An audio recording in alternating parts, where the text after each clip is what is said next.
नमस्कार। ये कहानी उस समय की है जब गौतम बुद्ध एक गांव में उपदेश दे रहे थे। उन्होंने कहा कि हर किसी को धरती माता की तरह सहनशील तथा क्षमाशील होना चाहिए। क्रोध ऐसी आग है जिसमें क्रोध करने वाला दूसरों को तो जलाता ही है और खुद भी जल जाता है। सभा में सभी शांति से बुद्ध की वाणी सुन रहे थे, लेकिन वहाँ स्वभाव से ही अति क्रोधी एक ऐसा व्यक्ति भी बैठा हुआ था जिसे ये सारी बातें बेतुकी लग रही थी। वह कुछ देर ये सब सुनता रहा, फिर अचानक ही आग बबूला होकर बोलने लगा, तुम पाखंडी हो, बड़ी बड़ी बातें करना यही तुम्हारा काम है। तुम लोगों को भ्रमित कर रहे हो। तुम्हारी ये बातें आज के समय में कोई मायने नहीं रखती। ऐसे कई कटु वचन सुनकर भी बुद्ध शांत रहे। अपनी बातों से ना तो वह दुखी हुए और ना ही उन्होंने किसी को दुखी किया। यह देखकर वह व्यक्ति और भी क्रोधित हो गया और उसने बुद्ध के मुंह पर थूक कर वहां से चला गया।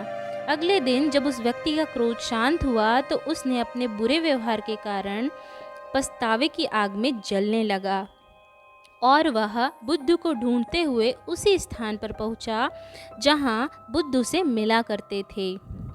बुद्ध अपने शिष्यों को उस समय ज्ञान दे रहे थे और ज्ञान दे के एक अन्य गांव में जा चुके थे।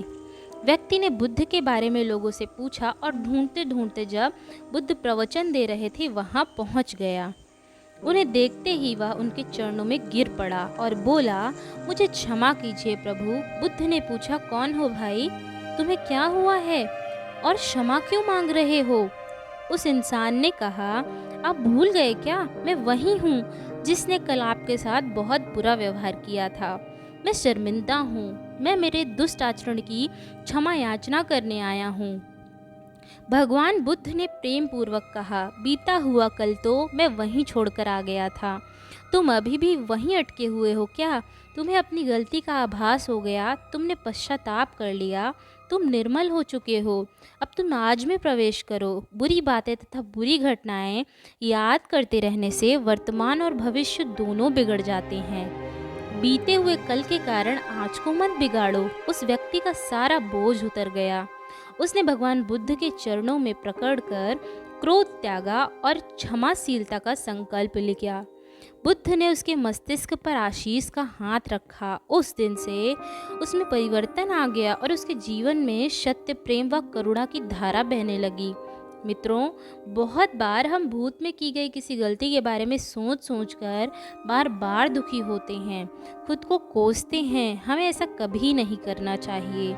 गलती का बोध हो जाने पर हमें उसे कभी ना दोहराने का संकल्प लेना चाहिए और एक नई ऊर्जा के साथ वर्तमान को सुदृढ़ बनाना चाहिए। इसी के साथ आप अपने अच्छे जीवन की शुरुआत करिए।